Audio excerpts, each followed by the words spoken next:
welcome. I'm like, what am I doing with my life? And now I remember. What is this thing that we do about once a month? About once a month.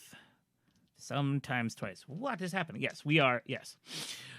Welcome to Liber Novus, the actual play Twitch stream set in a homebrewed urban fantasy world using the Savage Worlds system. It is the type of world where everything that we know happens for the most part, except that there are in the backgrounds goblins and ghosts, aliens and avatars. I don't know, ghosts, witches and Ghosts warlocks. and ghouls. Ghosts and ghouls. And whatever. Everyone loves Ghosts and Ghouls. That movie, no, Goblins and Ghouls and Goblins, the naked video game. To terrorize your neighborhood. Yep. And I am the GM, Ben Hatton. It is nice to see all of you. If I'm a little pixelated, which I have been told I sort of am, I apologize. I did nothing different. My internet has not changed, but something has happened. On stream, it looks good. Oh, good. Oh, good. All right, let's take a minute and introduce ourselves. We will start with our returning face. Hello. This face has returned. Hi. Well, my face has been here, like in the picture, like this small. So yeah, I'm Renee. I will be playing Victor Price, the glass golem. He used to be a human just like you, but he moved on from that fragile state of being. Because it's too... Especially a burnable state of being. It's very true. So much burning. And right above Urine... right above Renee is Urine.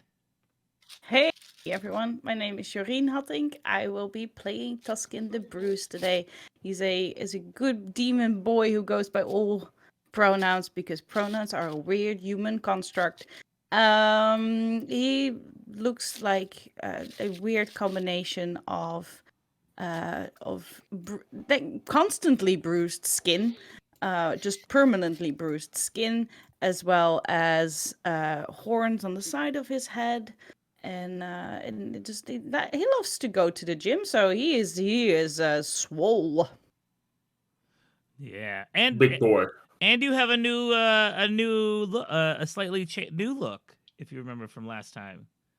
Oh yeah, Covered in milk. I'm like Tusken always had scars all over their body, in the form of, like, if you've ever watched anything about the X-Men and you saw Nightcrawler, similar to that. But his scars have now completely been filled by a milk-like looking substance, and it's now completely smooth. Yeah. Except that his skin is inlaid with white lines. Yeah. Like marble. Milky. Milk marble. Milk marble on purple and You're a marble blue skin. Tusken is a bruised marble egg. Yeah. Chocolate. Delicious. Chiseled. I'm not just saying this because I got an ice cream sandwich in my lap. Chiseled. What do you say? Sorry, DJ, go ahead. Ice cream sandwich. I suppose riding on the coattails of such a wondrous introduction. Hi, my name is DJ. I'm the host and GM of the Apply Materials podcast on Spotify and wherever the hell else you get your podcasts. I'm playing David Sawyer, the lone human who has a magic camera that has been just sort of embroiled in all of this nonsense. So he's friends with Tusken. He's friends with Victor. He's just he was in Baltimore just visiting, and now he is taking pictures of weird things and strange things and trying to figure out why the hell he's even here. So.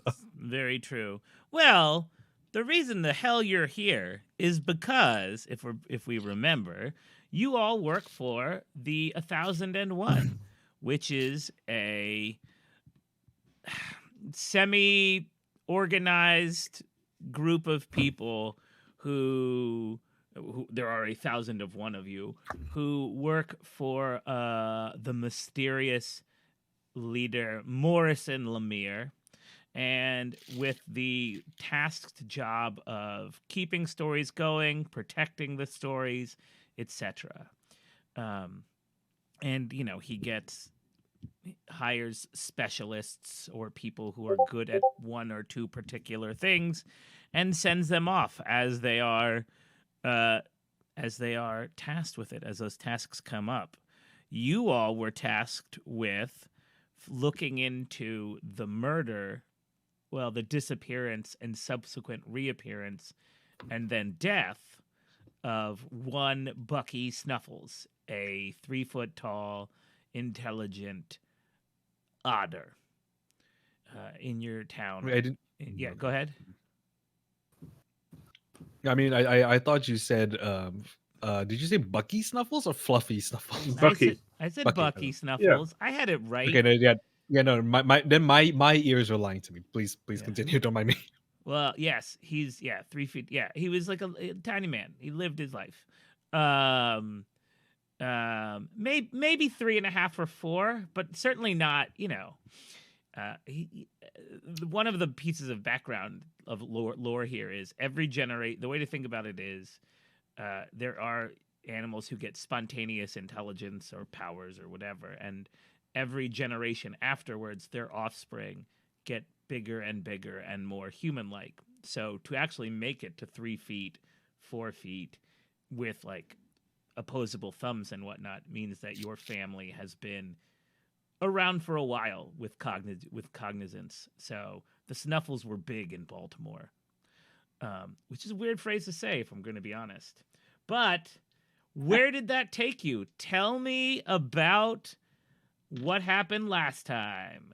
Friends, who would like to recap? Milk. Got milk? We got a lot of milk. Well, especially you. Well, yeah. You got milked. Yeah. Shall I do a little You bit are more milk proper now. of a recap? Yes, not just like let's yell out words. Just milk. Milk. That's the summary, guys. You got that's all you're gonna get this time. Go back and watch it. No, I mean please do. But yes, milk. Last time we started off in the house of was it William Blake? No, it was Huxley and Squirrel Calcius, and we found them dead. Found out, or at least Victor found out, it was through magical means. And there was a lot of residual magic in the corner of one of the rooms. David figured out that he needs to be looking underneath the bed, and where we found a very, very bloody voice recorder, which we of course. I thought we found their corpse. Did we find their corpse? We found their bodies as well, didn't we? Yeah, but we found their bodies at the end of the session before that. Oh yeah. And we moved those out of the way, and then we started exploring the room. But we listened to the voice recorder, and it said the lady gave off pretty dead vibes, and all other things. And basically, it told us that the other came to visit the lady, and it gave us instructions on how to visit the lady ourselves. So, like good investigators, we did the ritual in order to visit the lady. We ignored a chair, which... Didn't we also find out that Morrison Lemire knew that he was sending Bucky into grave danger? Oh, yeah, true. Yeah. At the ritual site, there was once again one of those chairs that before transported us to a world where people bled book pages. Oh, yeah. We ignored that chair, much to my annoyance. Because the last time I ended up in a hospital. That's very true. But I just want to do all of the things. Anyway, finished the ritual and were transported. At least our vision swam, and we came to to the sound of crashing waves on a ship, where we were welcomed by an angel that was steering the boat. And yeah, she promised us knowledge if we were willing to accept, which we did. And now we are one by one going into a little part of a separate ritual. And Tuscan was the first. We were transported again, and Tuscan and was baptized in the ocean that had been in which the water had been replaced by a substance that was colored like heavy cream. As soon as Tuscan gets baptized, it starts raining, and it turns out to be 100% blood. 100% blood. 100% blood. Nice. Tuscan relives traveling and escaping through hell, and sees Bucky talking to Lemire. He was asked by the press to go on this journey, and then Lemire says, "I'm so sorry that you need to do Oh, this." yeah, that's why how we found out. Yeah, exactly. But he then was Tuscan gone. is- Like he whispered under his breath. Yeah, Yep. exactly. Tuscan is then pulled up into the boat again, and yeah, like I said, now his markings are completely filled in with white, as if somebody just went over it with a white Sharpie and filled in all of the ridges. We continue our journey on this boat. The Milky Sea disappears, and with that, all of the jokes that we had last time. And now we approach a cave with a dinghy dangling from the top. Yes, a dinghy. All right. You have a dinghy. And if you, yep. And that is where we open on this thirst trap alert. I mean, Jackie in chat said I drew a shirtless Tuscan, and that Oh. can be nothing but a thirst trap. Fair enough. I thought that was some sort of like Admiral Akbar statement. Like, it's a thirst trap, which would be a great fucking meme. Like, I'm copywriting that motherfucker right now. I can't like. You know, one of the things about memes is they cannot be copyrighted. I know. Yeah, But I feel like that's a really good meme where like it's just Admiral Akbar being like, it's a thirst trap. yeah, but then it needs to be Akbar that is shirtless. Yikes. Yeah, I don't think but we ever, otherwise, I don't think if we could ever. I don't think we ever saw a shirtless Admiral Akbar. I don't even what. I hope we never get to see it. I mean, and we're Well, not going well, to Google it okay. right now. no. Okay, Let's continue okay. with the story. I have to get this Speaking picture of out of that- my head. Oh no! I have to get this picture out of my head. Oh, dear. There's a certain conservative Canadian doctor that is very, very obsessed with lobsters. And so a picture of him and then Akbar saying it's a thirst trap. It's a thirst trap. That would be perfect. Oh my god. All right. That'll be later. That'll be later. For Ben Hatton and all of everyone, I'm making a thirst trap video later. Oh boy. Not a thirst trap video. What? No, not a video. Oh my God. Like, Stop. Sorry, we're done. Cave dinghy. Yep, cave dinghy. So, Dinghy. Dinghy. So all of you, we're opening. We come back, and if you all remember, there was like mist in the air. It was pretty foggy, and the sun had set a while ago, or was setting. So it's this kind of, the sky's that sort of like greenish gray of clouds at sunset, where the light is coming from behind it, and it's very hard to see where the horizon ends and where the ocean begins, because they're both that sort of same color. And but what stands in front of you is a cave poking out of the mountain. Or nope, a cave poking out of the water, as it's sort of as if it was the tip of a mountain, underwater mountain, and there's a cave in it. And hanging off of the side of your little boat is the it's a rowboat. It's a dinghy, and they're probably big enough for one of you. And on the prow of it is a lantern that sort of like hangs. There is a flickering flame in it, and I believe the angel asked which one of you would go, and if I remember correctly, you volunteered, Victor. So, Yep. all right. That's what I will step into the dinghy. the ropes groan under your weight because Yeah. you weigh Massive glass. yeah, you're like very heavy, and oh god, and the angel comes over and she lowers you into the water. There's a splash. Tuscan and David, how are you feeling watching your friend just get like lowered? Yeah, I think Tuscan is still trying to wrap their head around what the hell happened just 2 minutes ago. Yeah. That makes sense. David? I hit my leg Oh. on my desk. It's okay. Don't die. Ignore me. So, well, you're watching Victor row off, and Victor, the ocean is shockingly calm right now. Yeah, very I much. appreciate that. So it's not a hard battle to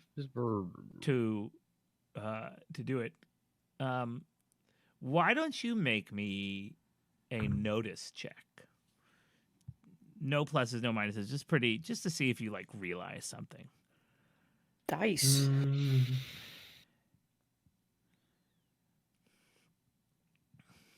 That's a 5.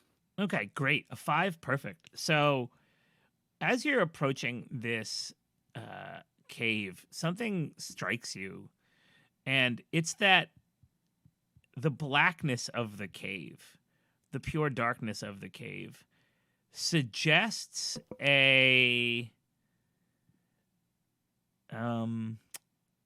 depth to it that the outside wouldn't suggest. Like, it makes it impossible. You know what I mean? So like, it's bigger on the inside. It's so much bigger on the inside.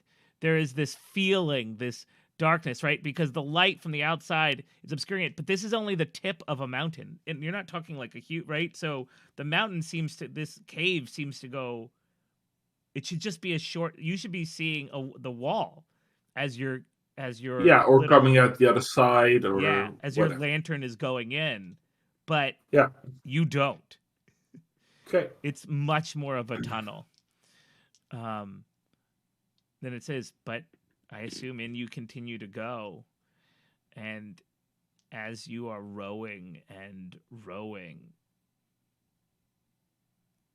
there are not enough features to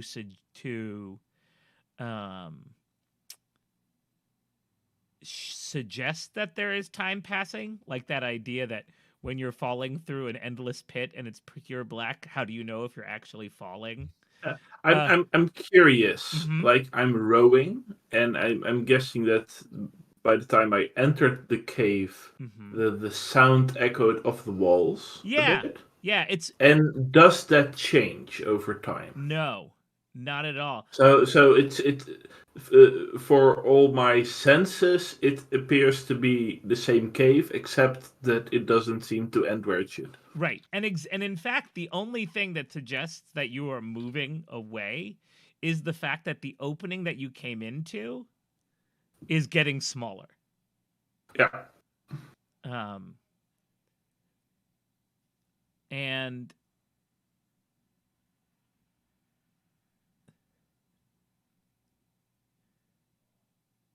but I think you sort of look down for a moment, just to like check out the ocean, seeing how it goes. And when you look up, you are no longer alone in your boat. Oh. There is. Did I feel a shift in Yes. the? Yeah. Yeah. Okay, That's what brings you up. I think you were like looking down to sort of like just get into the rowing stance. And it's Mhm. weird. You remember a time when you would be tired by this, but it's very hard to tire out your golem body. Oh yeah. And I mean, it's not why I changed it, but it's not a benefit that I'm unthankful of. right. It's yeah, you have no muscles to strain, no like joints to ache. It's just that but No air to breathe. right. But when you look up, sitting on the other side of the boat facing you is a rather skinny man in a lab coat, button-up shirt, like half untucked. There's a lot of muss there. White hair going out in all sort of separate directions.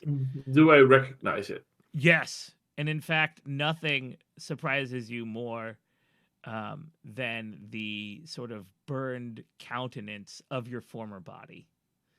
And I'd like you to make a spirit check, please. Yes.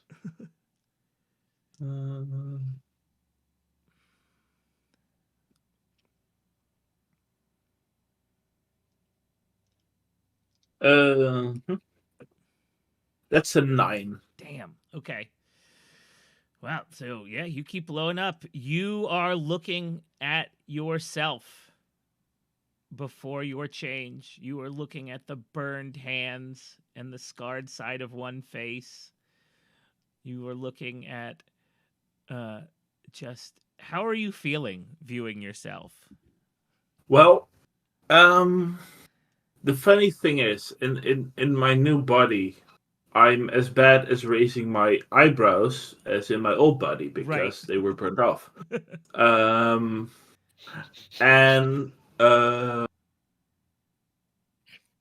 but the equivalent of Victor raising his glass brows, something in his face shifts that suggests surprise. And I think after the first surprise, I just want to poke myself. Poke yourself. Wait, hold on. Are you poking your old self or your new self? Old. Okay, so you because I want to check if it's physical. So you reach out to poke yourself. Reach out and touch face. Yep. As you are reaching to, as you're like inches away, the mouth opens and says, "Go ahead. It is the logical thing to do to want to touch me to make sure that I am real." And presents you with one scarred, burned cheek. Yeah. I'm not at all surprised by the voice or that the voice agrees with me. Because after all, it's me. So there is flesh, and we've never actually talked about this. What does feeling feel like to Victor? Is it as sharp as it used to be? Like, what is your sense of touch? Well, that there's a resistance to my moving. Mm-hmm. Like I if I want to touch something softly, as the case is now, I will move very forward and will stop at the slightest resistance. I think that's it. Like, not feeling feels like there's a lack of force working against me. Cool. It's not even a pressure thing, like what you feel if you touch with your fingers. It's just okay. I'm moving. It's a magically animated body, and I feel there's something in the way here. And to me, like walking into a wall would not feel painful Right. necessarily, but I would be stopped, and like my mind still makes it feel painful because that's what it used to feel like. Um, the, Even when I burn my glass hands, I get some sort of phantom pain. That's and that's grown less over time because I've got a more. I've burnt my hands more than I've walked into walls. Let's put it like that. Awesome. I love everything about that. Take a Benny. Um, I I really might need them. love that description. So you feel against it, and it is soft, and I think you almost feel the touch on your own face, right? Like as Yeah. if someone was touching you, and he says, "Not as sharp as it once was. Those senses of yours, are they?"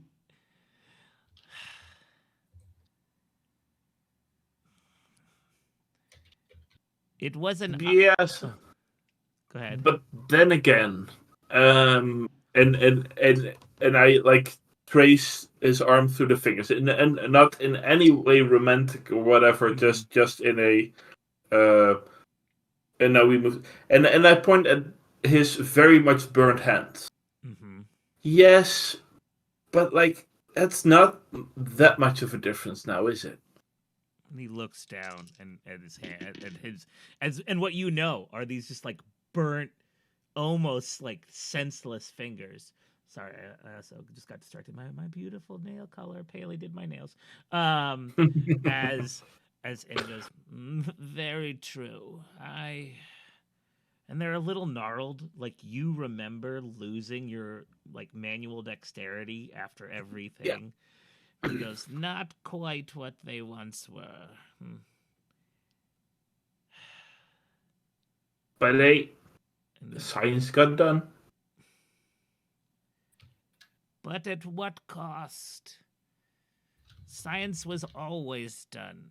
We were doing science by this.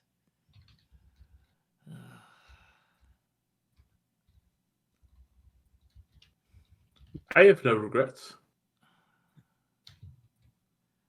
And he, do you? How could I? I have not made that decision yet. Oh, you mean this? No, I mean this. Gesturing at his scars on his hands and the scars on his face. Like, oh, and then I gesture at myself. This was, well, in my opinion, the next logical step. No, I guess I do not regret this. It was all for the search of so many things. And we did learn so many things, didn't we? We did. But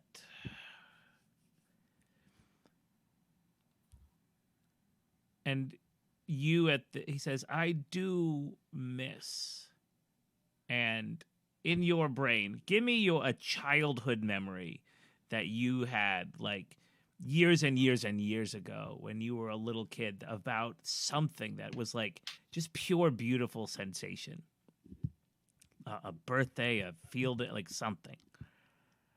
Yeah, well, I think that Victor, from a very early age, was scientific in the way that children can be scientific, like very curious about everything, and I think putting his hands in the dirt because he saw a rainworm like crawl into the earth to see if he could still get it, like the cold yet very satisfying feel of dirt on your hands. Oh, What those of you who love gardening will also recognize that that sensation. Right. And that feeling of like washing your hands afterwards when it's like all muddy and you're like getting it off and like yeah, he's and with a bit of lukewarm water it's that's also very and like that whole process. yeah. And that's the thing with Victor. He loved getting his hands dirty, but he didn't mind cleaning them afterwards. Like that was part of everything. So you could wash your hands for the next thing to get them dirty on. I love everything about this. And he says, I do miss that. And Victor just nods, looking like contemplating what was, and keeps nodding in agreement and thinking back on memories like that.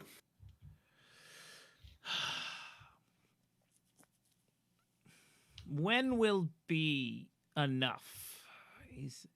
If that form proves to be weak, will you leave it for another?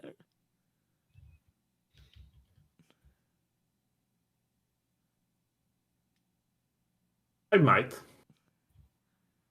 How many changes can we go through and still be us? Well, you're suggesting a ship of Theseus here. Yes. And is it the body or is it the spirit? And I think those memories that we still carry with us, and I think our drive to learn so much. That's those are features that make us more than our physical form.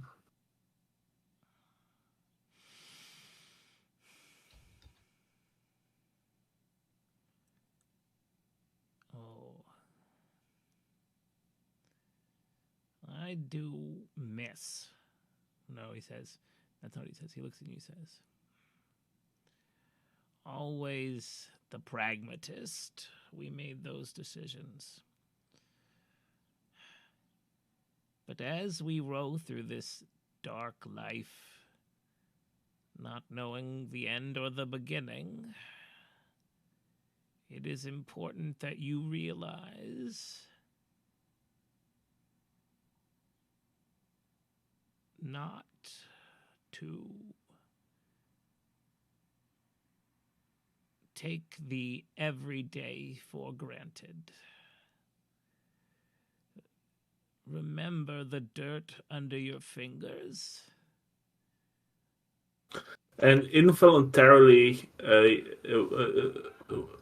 an outside watcher might see Victor's fingers like do this, like there are no nails, but he's making the movement as if he's removing dirt from under his fingers.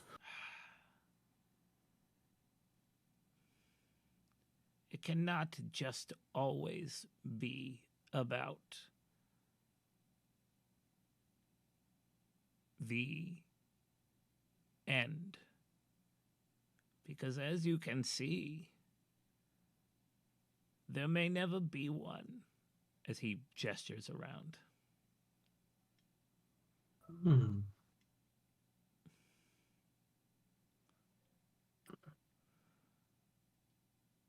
Yes.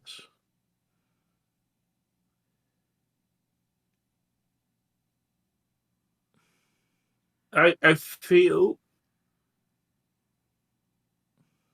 like being part of the 1001. There's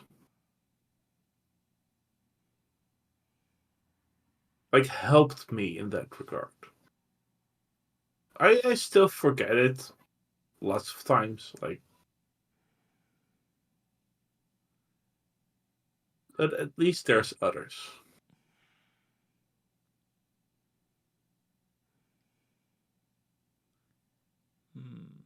I do not remember those connections.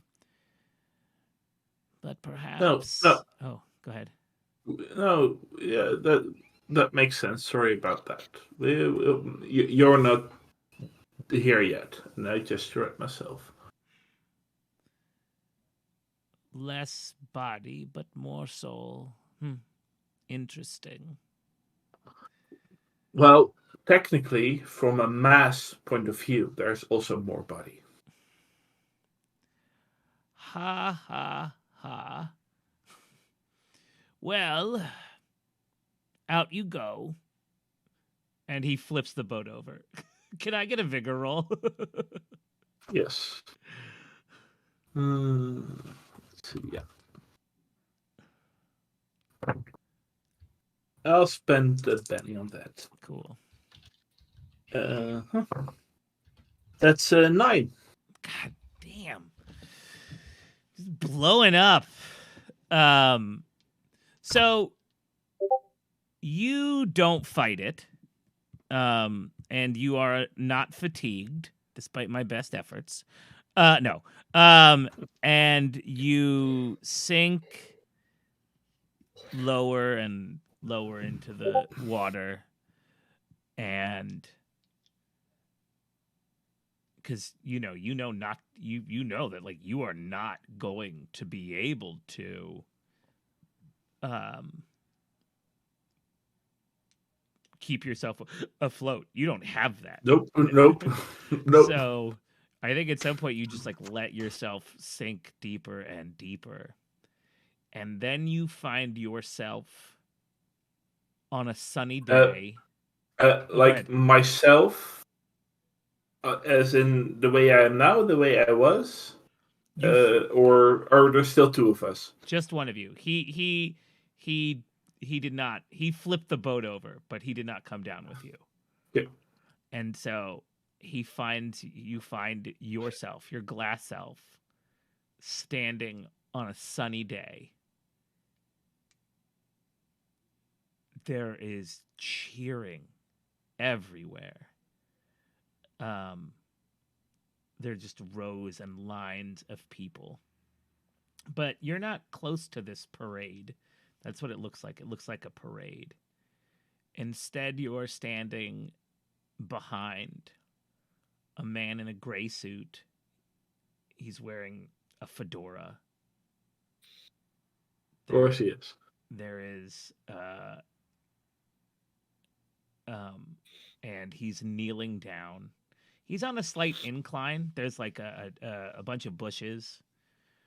And he has a rifle in his hand. Mm-hmm. Pointed at, you can't tell. Towards the parade grounds, maybe? Yeah, okay. Now I really want to know if I recognize where I am. Give me a common knowledge roll.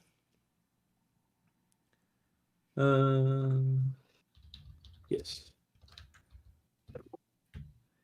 That's 5. 5? Yeah, you've seen the videos. You know what's up. This is November 22nd. 22nd, yeah. 1963.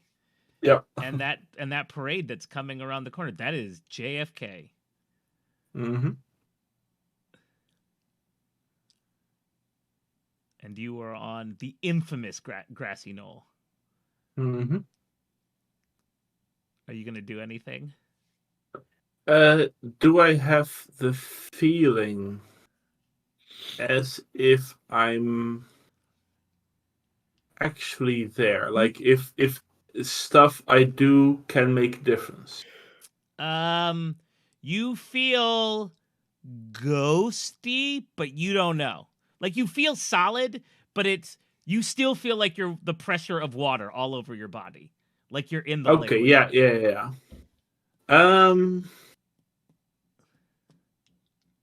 but you certainly don't feel Yeah, stuck for in the time. heck of it. For the heck of it. I grab his fedora and throw it towards a group of people, like that to draw their attention. I try to do that. Okay. You make this lunge, this movement to, and as I said, it is sort of like walking through water. So you make this like lunge Yeah. to knock. It's slow. You may are off balance. Your hand goes through the fedora. There's nothing there as you lose balance. And you're almost about to tumble when you see the face of this person. And it is a slightly younger, but not noticeably younger, Morrison Lemire. Yeah. Yeah. And then you are rowing out of the cave. Does Lemire see me? You don't know. Okay. There may be some look of recognition, but you don't know. Okay. But you are now again. All of that. You are back in the boat and rolling out. David and Tuscan. Oh, that boat. Yeah. You're back in your dinghy, rowing out. Oh of the no! cave. In my. Oh, okay. Yeah. Coming out of the cave. Yeah. Tuscan and David. Victor's been out for maybe a minute. By your standards, he was gone. He rode into that boat. He rode in the cave, and then came out again. Victor, for you, it was so much longer. But he comes out, and he's dripping wet. You see the water sort of beating off, like condensation off his glass body. Victor, tell me how you noticed the white marbling on Tuscan. How's your body changed?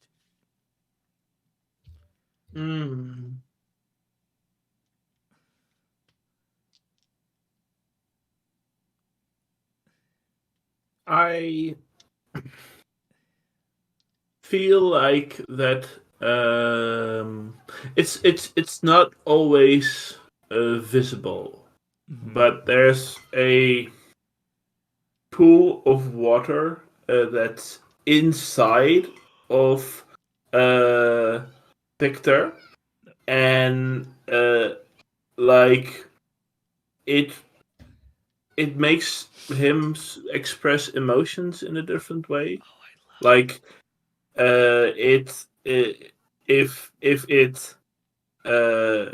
he gets excited, it will represent a heart that starts pumping stuff around. But it's all see through. It's the same color as the glass, or no color, but because there's a slight difference in density. If you see it from the right angle, you can you can see it's there. Damn, that is fucking hot. I love everything about that description. Can I make a suggestion? Sure. Like when you said the bubble inside of him looks like a heart. When he gets excited, what I was saying is that it can take different shapes. Yeah, sometimes it'll build up in his feet, and sometimes it'll be literally his eyebrows. I don't know. It feels like if you were excited, it would bubble like you're boiling on the inside. Oh yeah. Yep. Yeah, I can see that too. But what you're telling me is Victor is a bottle now.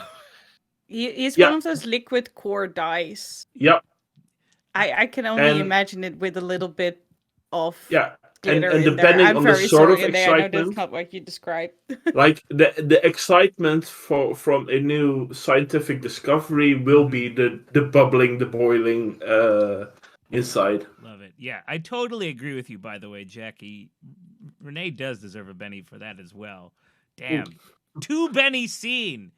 Shit.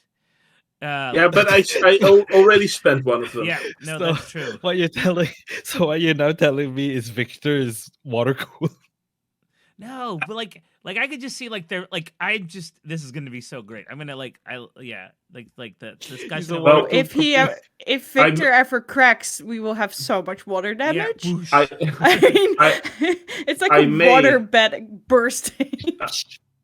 I may be socially awkward, but I make for great conversation. Yes, I love it. It's I'm a almost water like cooler. You're a great conversation piece, yes. it's true. Yeah, like a lava lamp. No. All right, and the angel comes along and gives you throws down the ropes and you latch them to the hooks and you are winched up. It should be noticed that she does not have any problem helping lift you out of that. She is so muscly. She's so No, strong. the ropes have more problems than the yes, angel. yeah, exactly. Yeah, she's Angel's still hot. so strong, and she looks. So does Winston. She looks at you and she says, "You have, like your friend, who passed through birth. You have experienced life through all its steps." And now, all we have left, and she turns to you, David, is I think David's looking at Victor and doing this.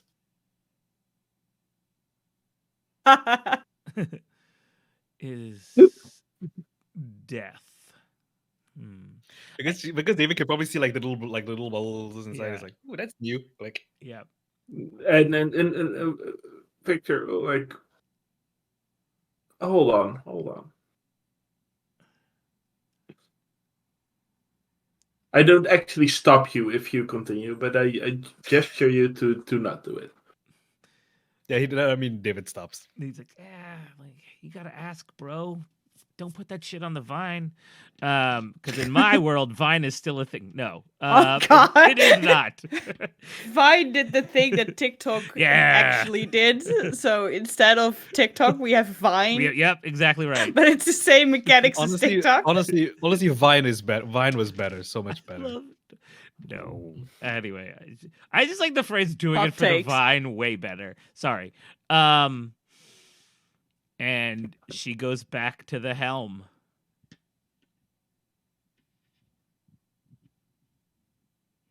And I think David goes up to Victor. It's sort of like he does the the very amiable like elbow on the side, and he does this once, tung,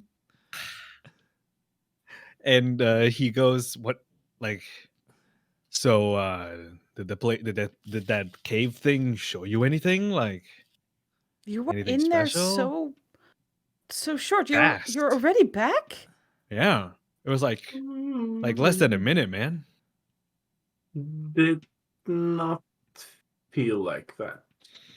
And I'm trying to remember, did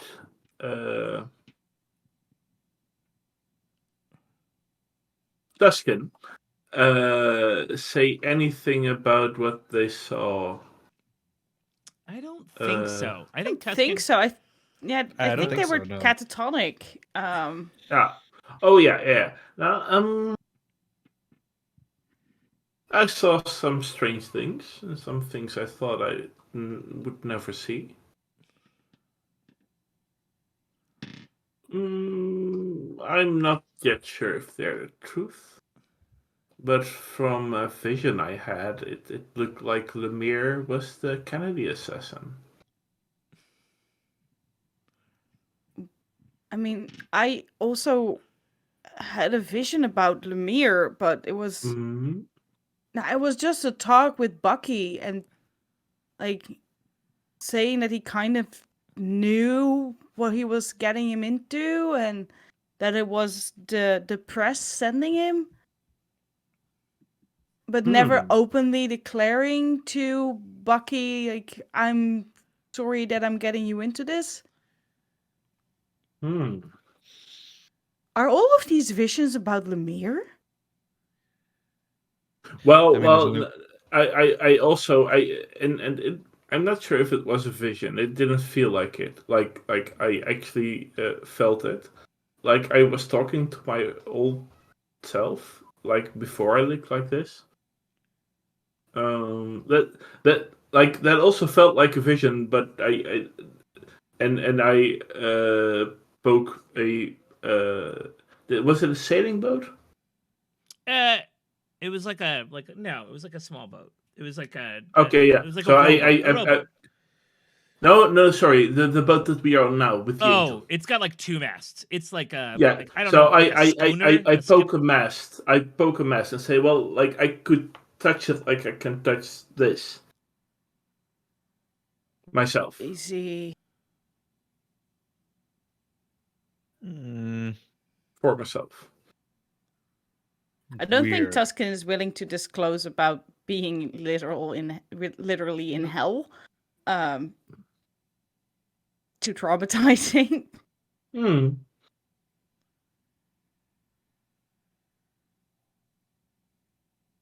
Yeah. So yeah. Um. Well, you're up next. I'm curious what you will see about the mirror. And maybe yourself. And maybe. Did you see anything about yourself then? Yeah, let's not dive into that. Hey. Nothing. All right. And with that, I know we're only at 51 as opposed to let's take a short break. That was a minute. So, yeah, 5 Yeah. to 7. All right, we'll be back. Boop boop boop boop boop boop boop boop.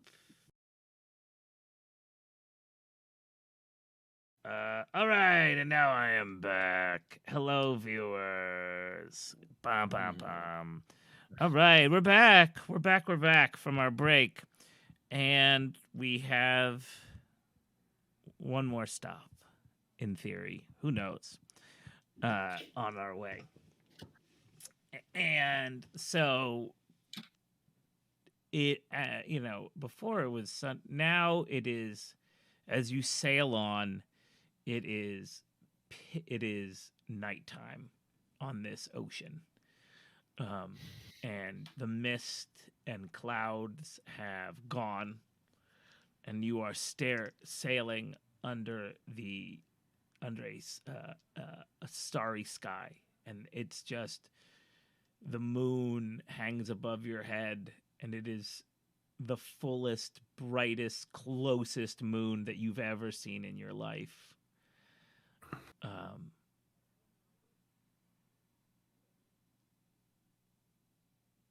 And what are you all doing during these brief moments as you sail towards whatever David's last thing is?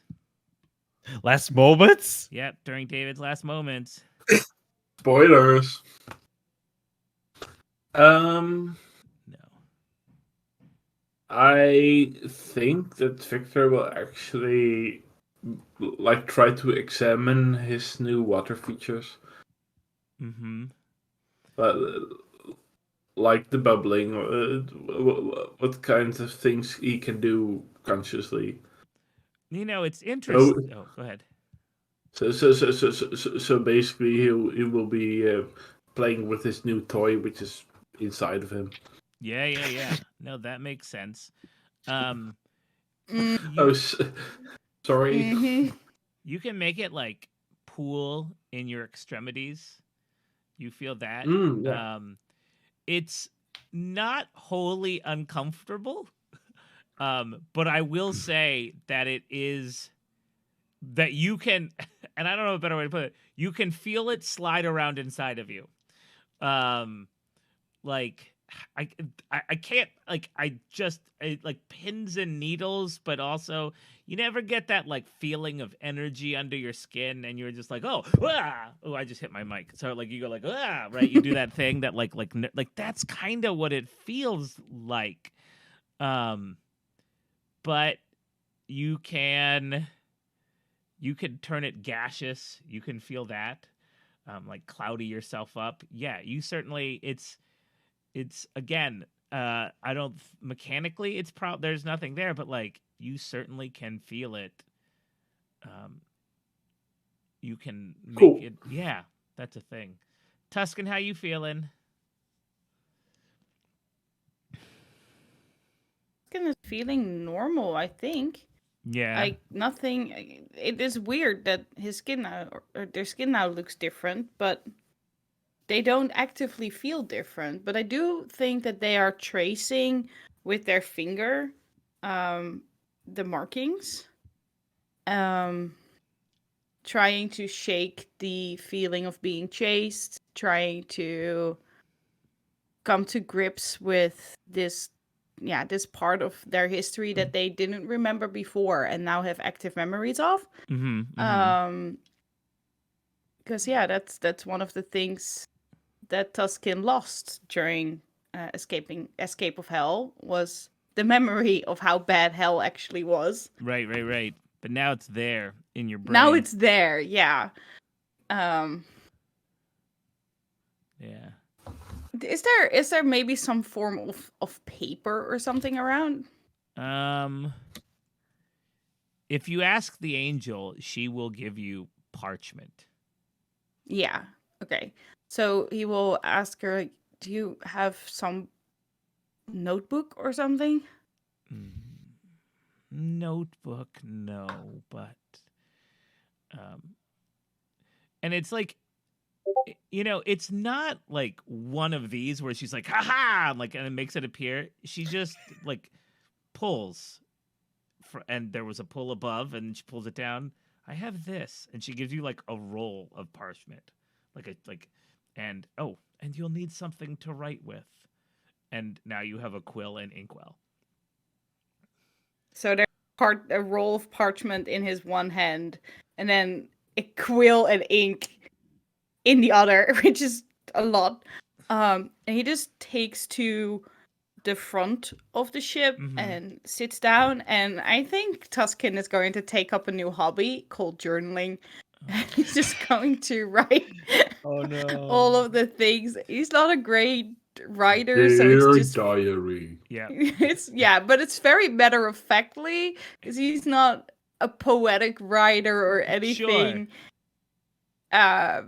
Yeah. And there's like and because you have like a quill, it's like scritch, like it's really and sometimes he pokes through because it's just you need to be very light when you're writing with a quill.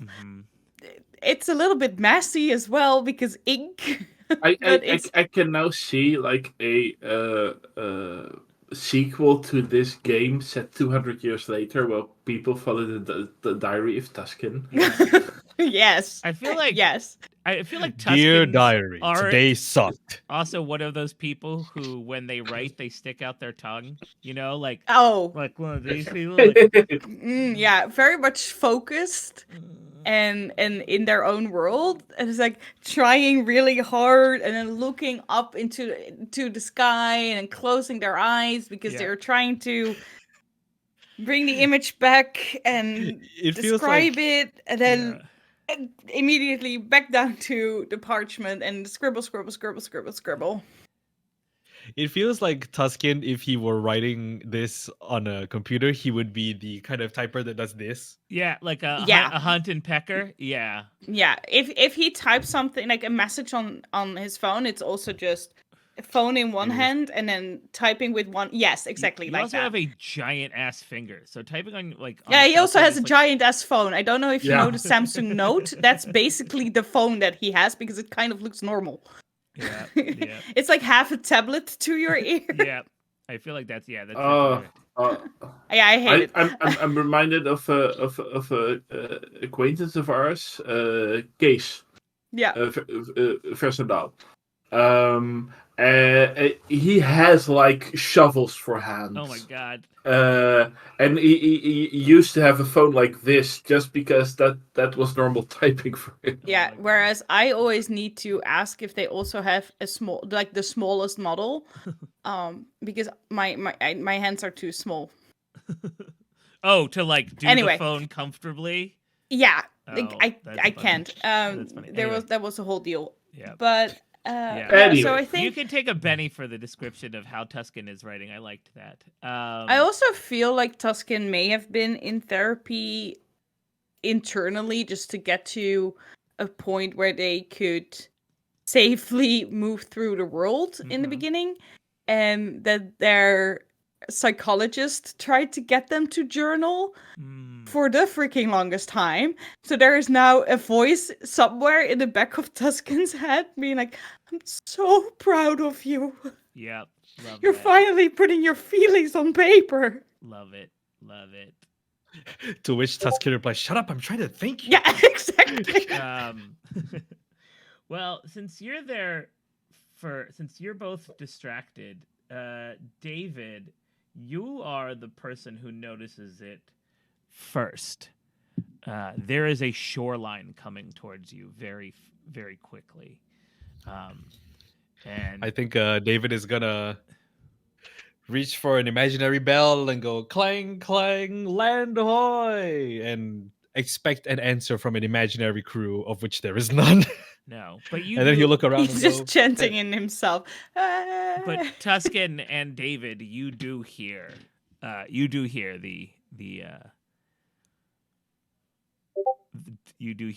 not Tuscan and David, Tuscan and Victor. Your attentions are drawn from your journaling and your self to hear. Hold on, I'm about to sneeze. Tuscan is drawn from his journaling. Victor stops touching him. That's not Bless you. correct Thank you. phrasing. Victor stops playing with himself. Yep, Victor stopped playing with God. himself. To That's see. worse than what I said. Like that is Liber Novus After Dark. After Dark. Where we discuss all the bits of all of the characters. Yep. The Victor stops getting emphasis wet. on the bit. Sorry. And you see a big landmass coming your way, like island big.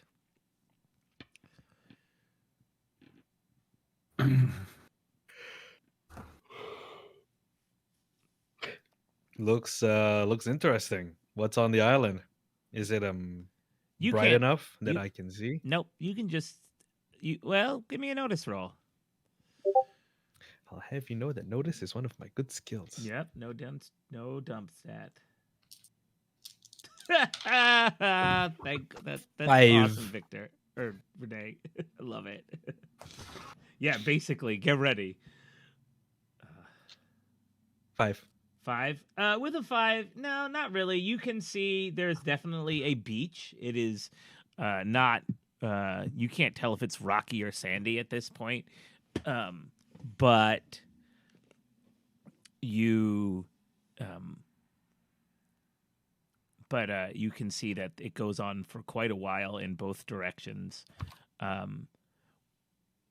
There is a terrain change. It looks like some sort of, tree line, but you can't tell what type of trees or anything like that. It's way too dark. I think David sees this scene and inwardly he laments not bringing his thermal camera. It's very true. But he pushes that thought back down and he looks up at the angel and he says, "Well, I mean, you said there was one more stop. I guess this is mine, right?" And she gives you a smile. Yes, this is yours. And you all, I don't know how many of you are boating people, the three of you, but you are surprised how close this boat can get to the shore. Not fully right up on it, but not flat bottom boats can get much closer into much shallower waters than that sort of the hull, and you are able to get relatively close, and it doesn't make sense based on the type of boat this is. Again, it's just another one of those physics doesn't quite seem to matter here, but she goes over to the side of the boat and rolls down a gangplank. No, not a gangplank. A rope ladder. And it Okay. splashes into the water. And turns to you and says, "You'll be able to walk from here." Yeah, David. And she hands you a lantern. Takes 'Cause the it's so lantern. dark. opens the little door on Stars? the front, Mhm. makes the light go that way. Yep. And David goes, "Okay, I guess I'm. Oh, hold on. Can you like hold this for me, please?" And then he like uses both hands to climb over the banister on the side of the ship, and goes down to the rope ladder. It's like, okay, give it back to me. Here, to just slowly trying to like climbs his way down with the rope with the lantern in hand. Yep. So it's like a beach, right? And then it's like a beach, trees. Yes, that's what you can tell. Okay, so I think David is gonna look back at like Tuscan and Victor, and he's gonna like lantern in one hand, and then he just looks at the two of them for a moment, and then he goes, and then walks towards the forest. Mm-hmm. How are we going to call him? I don't. doesn't What? even elaborate. Just No, he just goes. he just goes. Tuscan just turns to Victor, who has never been good with phones to begin with. It's like, how the hell does he think we can call him? I don't even know if we have signal. I don't even know if I have my phone. I think David has probably checked his phone several times at this point. There's probably no signal. There's No, I definitely cannot no imagine there signal. being signal. Just a little, a little antenna with Emergency- an X through a slash through it. Emergency calls only. Yep. Yeah. All right. Yeah, so David's walking into the forest. And you have your lantern. You're right. It's one of those directional ones. So there's a helicopter. Oh yeah. David There's points his suddenly la- helicopter. David points his again. lantern up, and the Now helicopter it's- like tries some Morse code SOS. You're in Vietnam. Now I'm really waiting for the piano tones of Goodbye Saigon to Yep. start. Exactly. Oof, yeah. I'm just gonna no. David's just gonna hear "Fortunate Son" just playing in the like somewhere in the middle distance, you know. Carrie. Yep. Paint It So Black far, so by long. Rolling Stones. Okay, anyway. It is a rockier shore, like tiny little pebbles as your feet finally get to it, like something you would see in the Pacific Northwest type of shore. Your feet are wet, probably up to your knees. That's probably where it was when you landed. But the water's not cold. Splosh. It's actually it's pretty warm, almost like tepid bath water. As you move, you do that. That's exactly right. Your legs drag through, but it shallows out pretty quickly, and you find yourself on the beach heading towards a wall of conifers. Conifers, are those the trees that stick around forever? Yeah, I think Could so. be. Evergreens. Yes, evergreens. Yeah, not deciduous. I gotta trust myself. Like a wall of. I was conifers. just surprised that there's conifers on the beach. That is what that face was. Well, it's like right next to it. Like there's beach, and then like a little bit of grass, and then a tree line. Sort of. yeah. Somehow you. I don't know. In my head, it became a tropical beach. So yeah. Palm trees. Yeah, exactly. It doesn't Coconut matter. trees. Yeah, it's fine. Keep going. I mean, it's weird. It's a dream. It's a dream sequence. It doesn't have to make sense. What are you gonna do? Are you gonna walk down the beach? I mean, is there? Yeah, I'm gonna walk in, man. Okay. The first thing you do when you move through this tree line is your vision is just overwhelmed by sap and pine needles. It's so gross, and yet you push through it. And when you come to the other side, it is so fucking bright.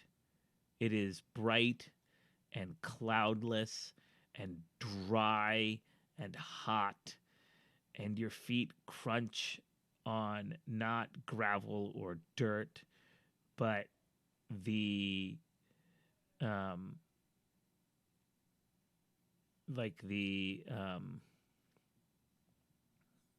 Asphalt. Pavement. the crunchy asphalt and rubble.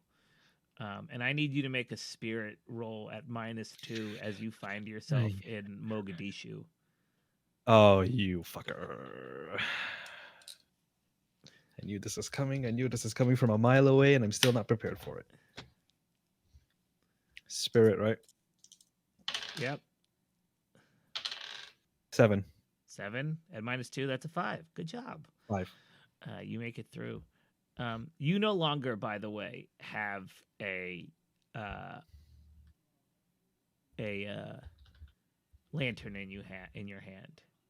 You have an AK-47, and and you are like the wetness of your pants has moved up. Your legs are dry, but your stomach and chest area is covered in blood. I look down at myself. Do I look adult at all? Yep, you're adult. Oh, I'm bleeding. Am I? No, you're not bleeding. It's someone else's blood. Oh, You know that. who? Oh, yeah. So I think at this point David sees the rifle, the assault rifle in his hands, and he knows who was holding it, and he knows that it's loaded, but it's not like ready to fire because Mm-hmm. the child that was holding it hadn't chambered around. He didn't Mhm. even know how to use it. It was only 8 years old, Mm-hmm. and this child had cornered this war correspondent with nothing but a camera Mm-hmm. in some quiet little alleyway in pirate infested Mogadishu while a UN force was nearby trying to clear some civilians for escape, Mm-hmm. like refugees trying to get away from bad people. And there was a kid who just showed up, Mm-hmm. cornered David. David didn't even know. And he knows that the blood on his shirt and the blood that covers his little UN pass is the kid's because the blood came from the stock of the rifle where he had to cave the child's head in. Yikes. Make me a notice roll.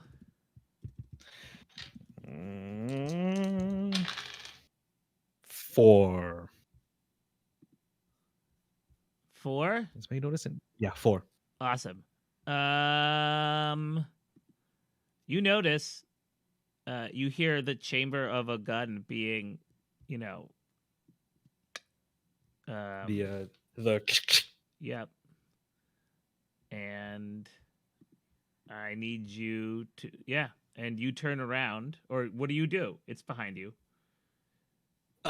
David's just gonna drop the rifle and he's gonna have his hands up and he's gonna go, it was self-defense. It was self-defense.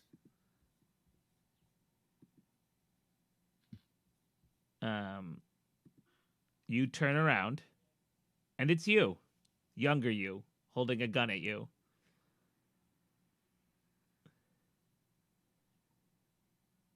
Same thing. And Huh.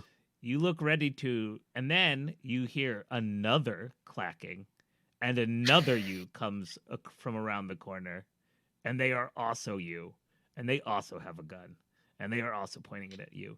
At this point, we're gonna need to draw for initiative. Oh boy. And you said you weren't going to need that Joker thing. Ha, take that. I knew this was coming. The whole time you talked all this game, blah, blah, blah. All right, it's your turn. So mean. So extremely mean. You have a 2. Son of a bitch, you're in big trouble. You know all the Telltale games that have the someone somewhere will remember this. Yeah, I'll remember this, Yeah. Ben. I'll remember this. Narrator. Narrator. He did need that card. All right. They have a 5. One of the one pointing the gun at you has a 5, and the one coming around the corner has a 6. So the one Why coming does your deck of cards look like it's been looks like ink has been spilled on it? because that's the whole vibe. It's like a cool deck of cards. Like this is the Jack, It's from a comic book called Cosmic Detective. They like one of the by this guy Matt Kint and Jeff Lemire and this other guy who did this really cool artwork together. I forget. I think Did you just say Lemire? Jeff Lemire is my favorite, one of my favorite comic book writers of all times. Maybe the origin of our character's last name, maybe little like boo. Anyway, but like they have, so everything here it's like a weird trippy cosmic comic, but like, and all the face cards are characters from the book, from the comic. It's awesome. But this was I kickstarted it because like I'm not gonna not kickstart when they were asking for it because I fucking love every single person who works on it.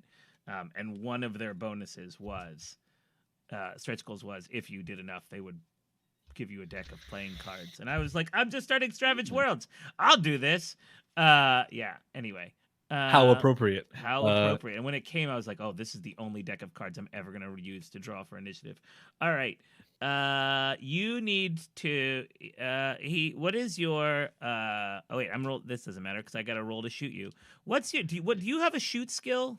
Do you have a shoot skill? I do not. I have fighting at like rank 1. Right, I don't have a shooting skill. No, that's yeah, like good because I've got in terms of combat stuff, all I have is fighting and survival, which is keys off smart. Well, the first guy, the guy far away, takes a shot at you and misses. The one second to you is also going to take a shot.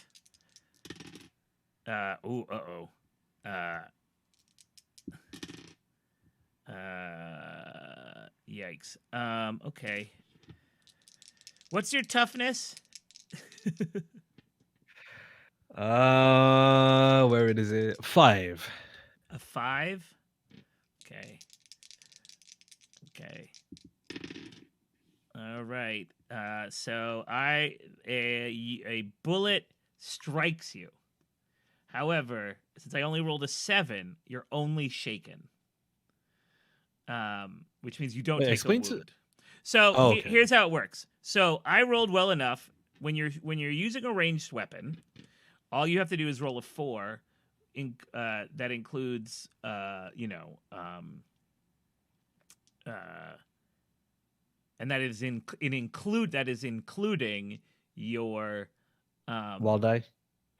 Your wild die and any plus or minus modifiers. A 4 isn't like a D4? No, you just need to get a 4. Unlike when you're doing physical combat, you have to meet their parry.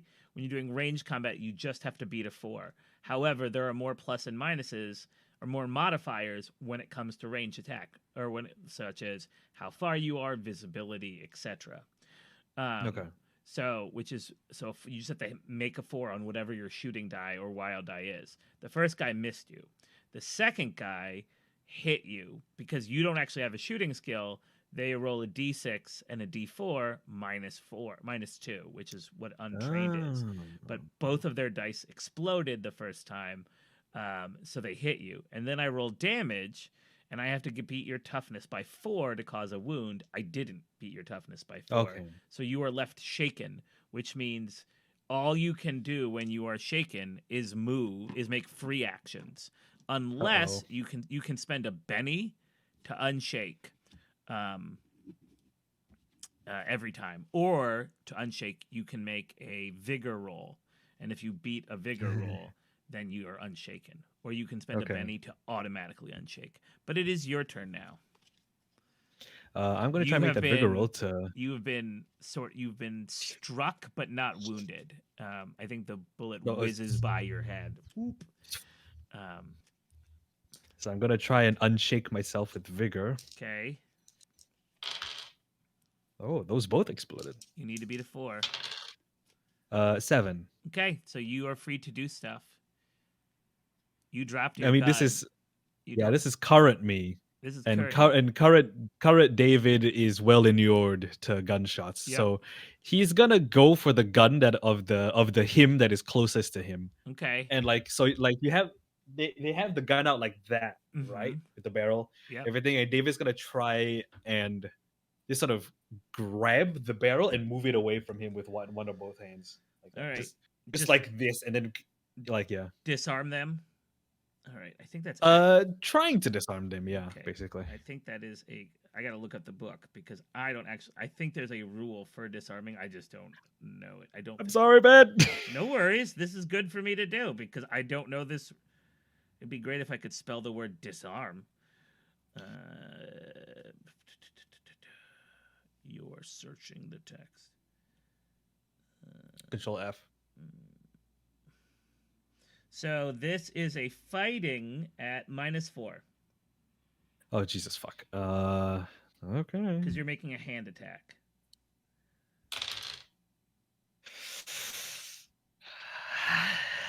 I gotta spend a Benny to reroll. Awesome.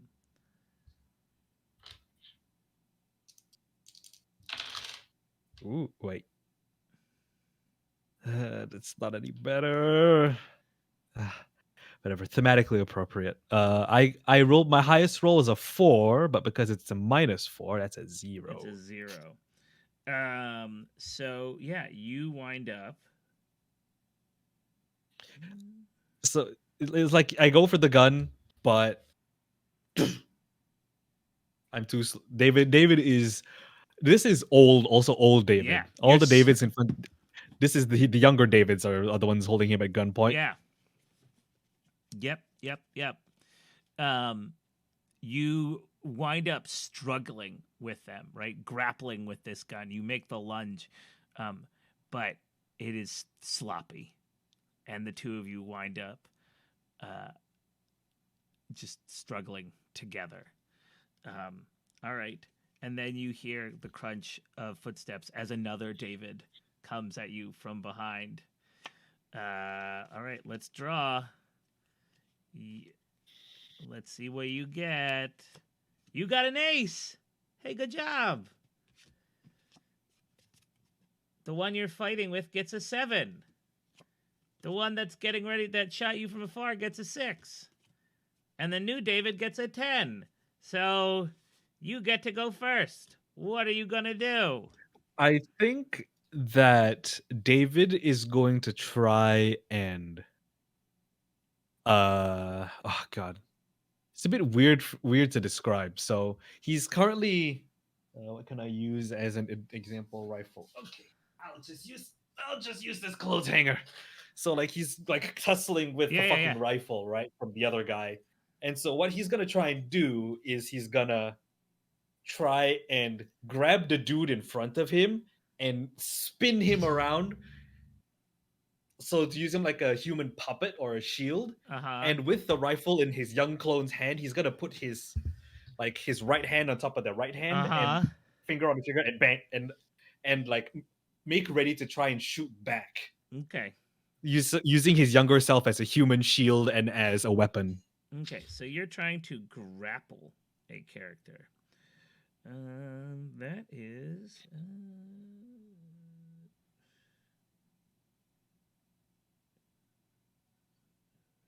Okay, so you're trying to entangle them. All right, give me an athletics roll. No, balls. But what's your athletics? You should have 4. 4? Level 1 skill. Okay. Yeah, it's a 4. Okay. So this is between your athletics and their athletics. No. Which, if you're using my stats, it's going to be just as shitty. Yep, it's contested. It's a 4. All right, I rolled a 1. So you managed to successfully get yourself up. You tangle yourself up. You have the gun. You don't quite. They are entangled, but not fully grappled, so they're not bound by. If you had gotten a raise, that means they can. It's how entangled they are. But you are definitely wrapped around them, holding like almost having your finger on the gun. David's taken himself hostage. David has taken, and as you're pulling this guy into you, you hear him whisper, "You have seen so much." You hear yourself whisper, "You've seen so much death. You have brought so much death. You will see so much death." And the David behind you opens fire at a minus because he doesn't have it. I'm gonna Benny that actually using one of my bennies. Awesome. All right, now I gotta roll this. It strikes you in the chest, but not you, the other you, the you were hiding behind, and it hits him center mass as he fires into you, and you just see pebbly sand come out of the wound, like from the beach that you were on.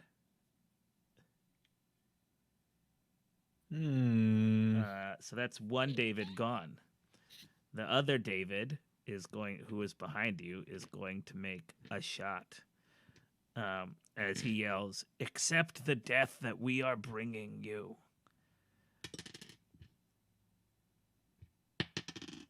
Nope, failed. All right. Now it's your turn. You get a 10.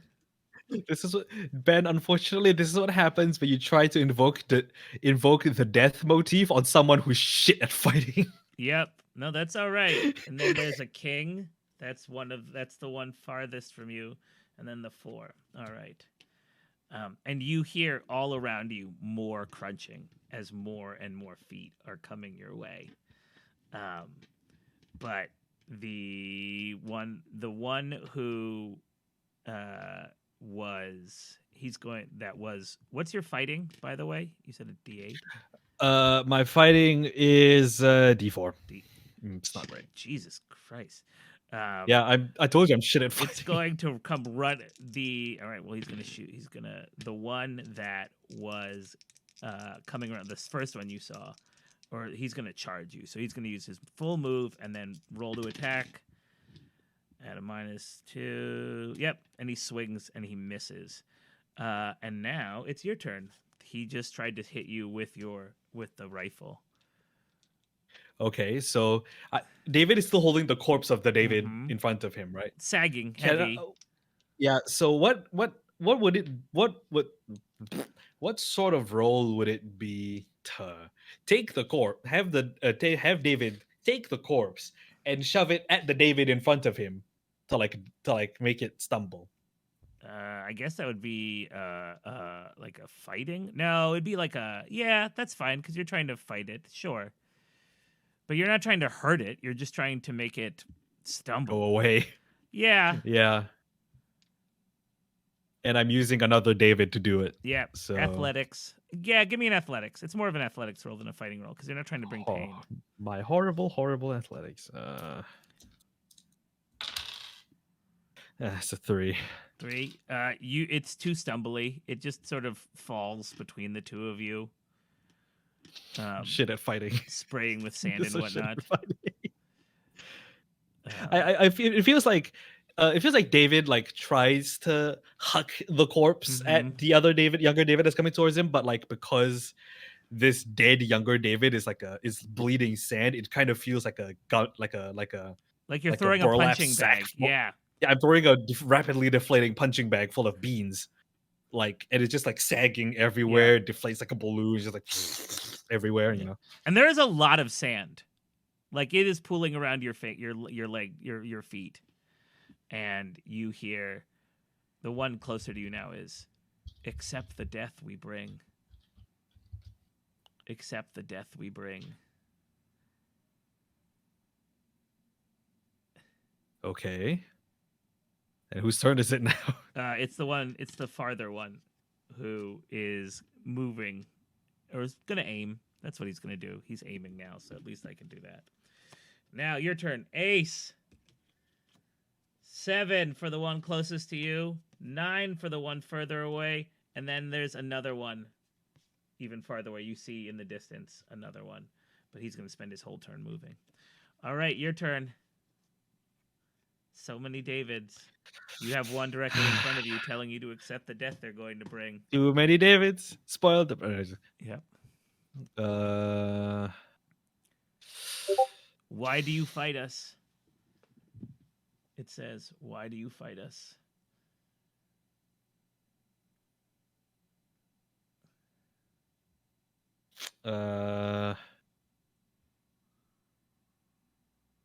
what do I do? I'm put on the spot now. I think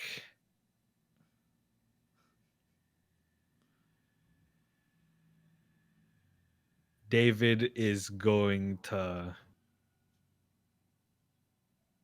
He's he's very conflicted, like his players currently very conflicted. And I think that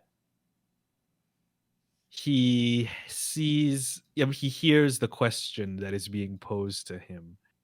Why are you fighting us? Why are you fighting us? Accept the death that we bring. And I think that David is going to. He's going to say, well, if you really want me to die that badly, I'm at least gonna go out on my own terms. And he's gonna pick up one of the rifles on the floor and shoot himself. Yikes. Ooh. That is not what I was expecting. Give me a minute.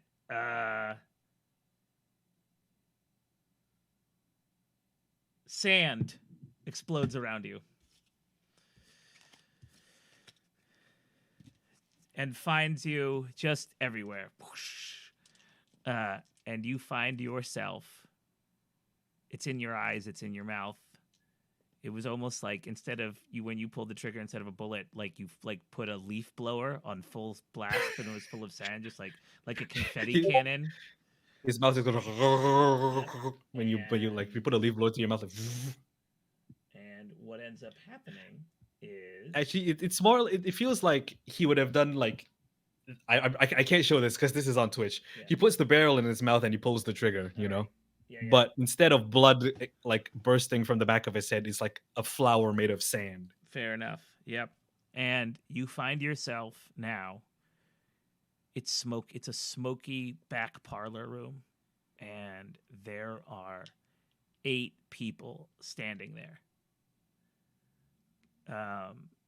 Can you, and in fashion you've never seen before, the women are in flowy dresses, their hair long but in ribbons. The men are in frock coats, and you think are called breeches. And they got those shoes with the buckles on them, and their breeches have those like 4 buttons that are like right around the waist. Held in all their hands are top hats. The women's heads are covered. And they are talking in low hushed tones.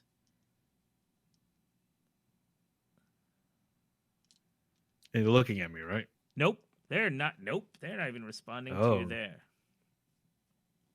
So like I'm so David, is the rifle still in his hands? Nope, nothing's there. You got nothing. Oh, okay. I've got nothing. Okay. You have your camera. Your camera's there. Oh. Then what David is gonna do is he's gonna cast Detect Arcana and hold his camera up to his eye and take a picture of the 4 men and the 4 women. Okay. No, I didn't say there are 4 men. I said there are 8 people. 8 people. Yep. Sorry. I mean, the men. There's like probably there's actually like 5 and 3. Probably would be my guess. Yeah, but he just takes a picture, like a wide angle picture of like all the. Roll me that D4. Roll me your casting, your weird science.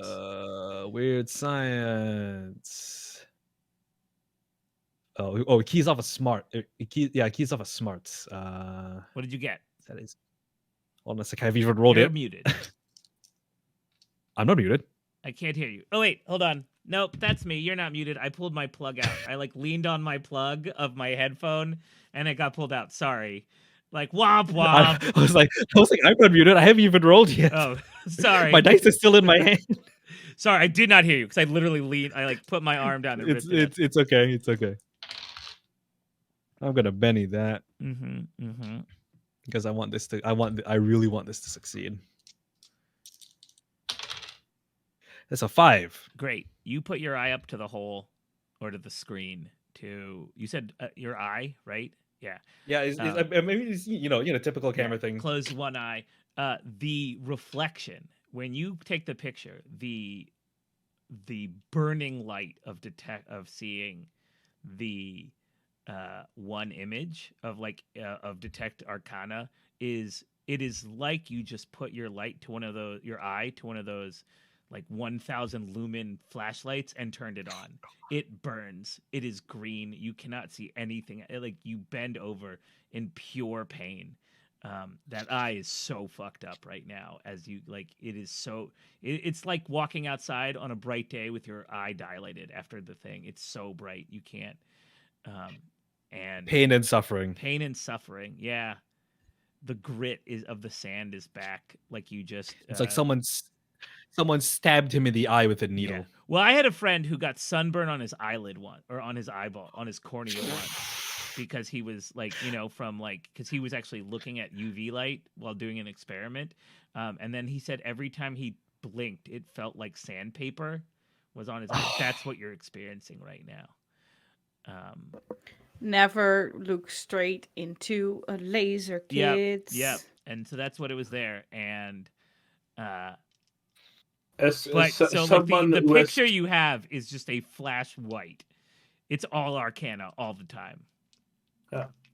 As someone who has had 2nd-degree sunburn on his shoulders, I do not want to imagine how that is on your eyelids. No.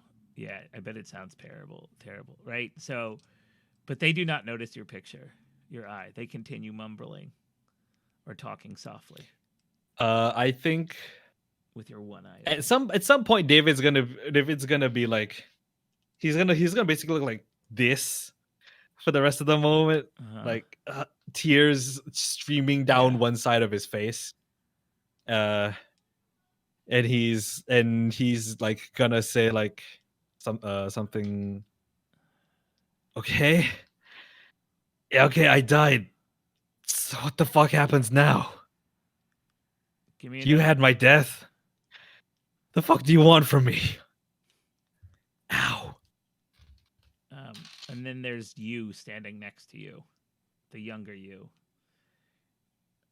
We want what the others experienced, just to see. You're always looking through that lens, but are you ever truly looking at what you are seeing? I mean, I use my goddamn eyes. I don't know what y'all use, but when I take pictures, I'm not taking pictures with just my camera. I'm seeing what they really are first. And then I take the picture. And he pats you on the shoulder.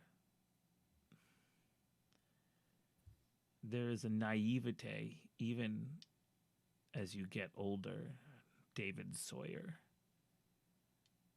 This idea that you see what your lens gives you. Whereas one would say that there is a distance that you put yourself in, like a distance between yourself and your lens.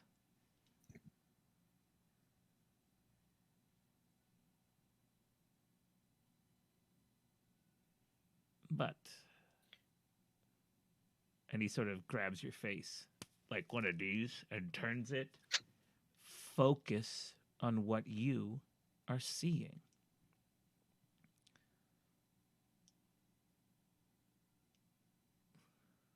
And then David's gonna say, "Okay, what is kind of difficult?" But you find like this. He's holding your own face. You're holding your own face now. He's gone. You're holding your own face, like pinching your own cheek, like you turned your own thing. It's gonna be very hard to wait. And where's David? Is he back on the boat? No, you haven't looked. Where am I? Where's he? Where am I? What? Confusion. He turned your face to your really eyes. look. Yeah, he turned your face to really look at the table. Oh, okay. I'm looking. Okay, well, I'll look at the table. Look at the people at the table. I'll look at the people at the table. Okay. One of the people. Actually, give me a notice roll. Actually, this is more of a it's more of a common knowledge, but we'll call it notice. Yeah, give me a notice roll. That is a 7. Okay, 7. You won't be able to remember all these faces. You know you won't be able to, but there are 2 faces that you have met before, standing around this table, at this time period. You're not, by all intents and purposes, this is a long time ago. The fashion tells you that. The fact that it is thick, smelly oil, probably like some sort of fat that's being used in the candles. Victorian. Yeah, if not older. Definitely No, older than Victorian. that probably. But not that early 1800s, Napoleonic era probably, if you had to guess. But one man standing around the table, looking as ageless as ever, is Morrison Lemire. And the other There are 2 people. The other Mhm. person you recognized, he's much clean cut than you remember. Beautiful mustache that's like gray and well kept, oiled. But it's a big difference between the like wild-eyed, crazy homeless man that you saw in the park, who put you in the mental image, and he has both his eyes. But there is no discounting when you hear him talk that this is what will someday be the one-eyed tramp that is like that helped you, that pulled you into together, and had you share that vision of Bucky Snuffle's death. And he says, and you hear him say, not to you but to the table, if we are going to do this endeavor, there must be no turning back from it. To attempt this is something that has never been done before. And we must, so the table must be unbroken.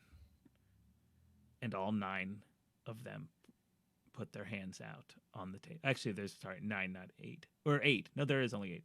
And all 8 of them put their hand out. And he says, but we will need one more. And you are now vomiting sand on the shore, coughing and hacking. It's nighttime, and you see the boat with your compatriots there. So what did it look like on their end? Don't jump ahead. Yeah. What you all see, what you saw is like it's sort of blinky. You saw David walk towards the tree line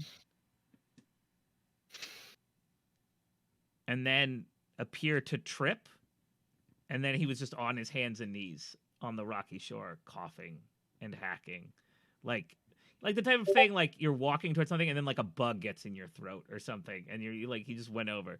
But there is this like tiny pitter patter of whatever is coming out of his guts hitting the ground. And with that, we'll take a break. Okay.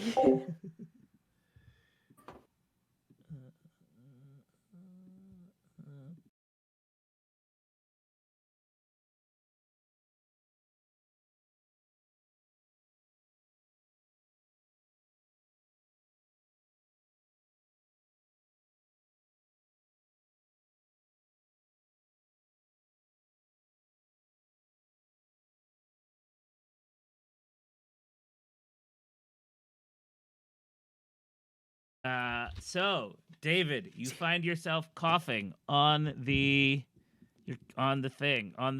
beach. How do you feel? Like I've just eaten a mouthful of sand. It's true.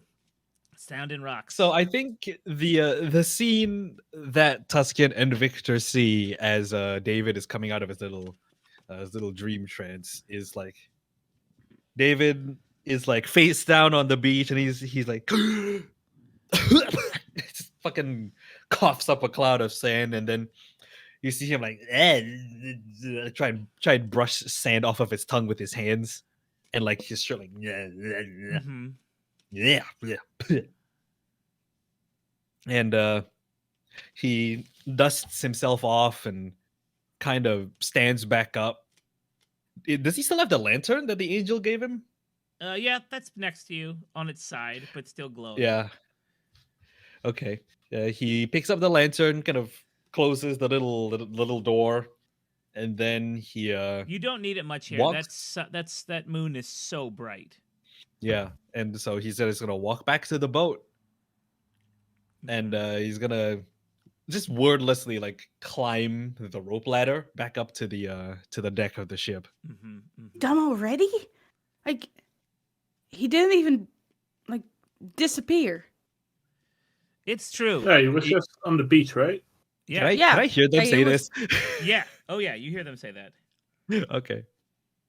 And I think David will respond to Tuscan and say, "Yeah, well, not all of us get to go through a giant magical journey of self-discovery. Others just fucking trip on a tree root and eat a face full of sand for like 5 minutes. So how did it taste? Sandy." What is your markup? What do they notice about you?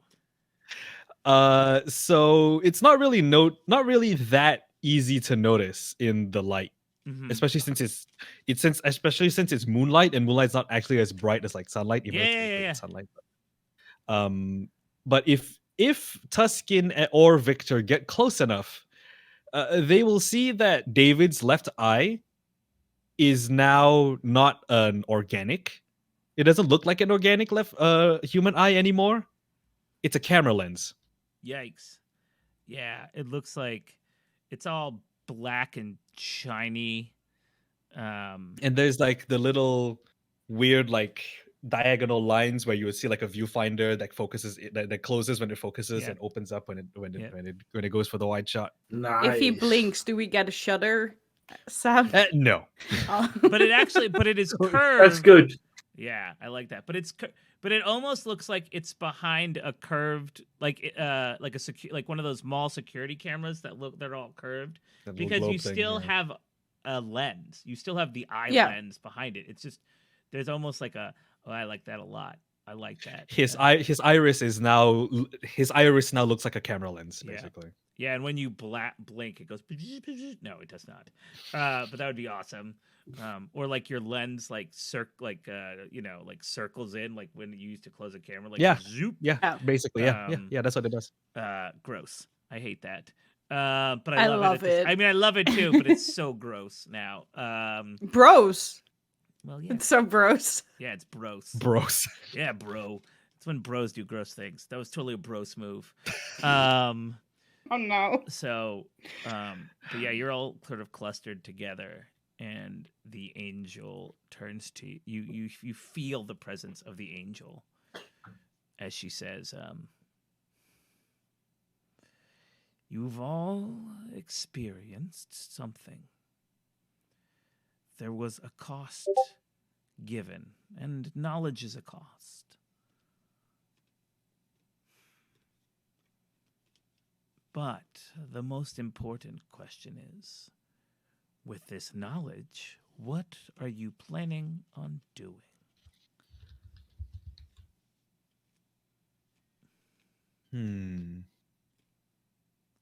That is not for me to know.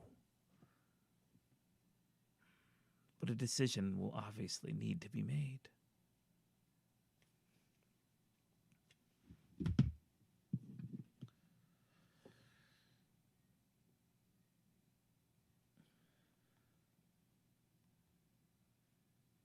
Seems like we may at least have a couple questions for our boss. At least I know I do.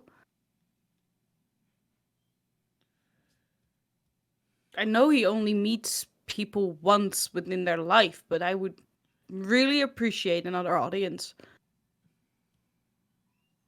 Yes, but it is. I agree, but at the same time, that's like confronting him directly could be dangerous if he's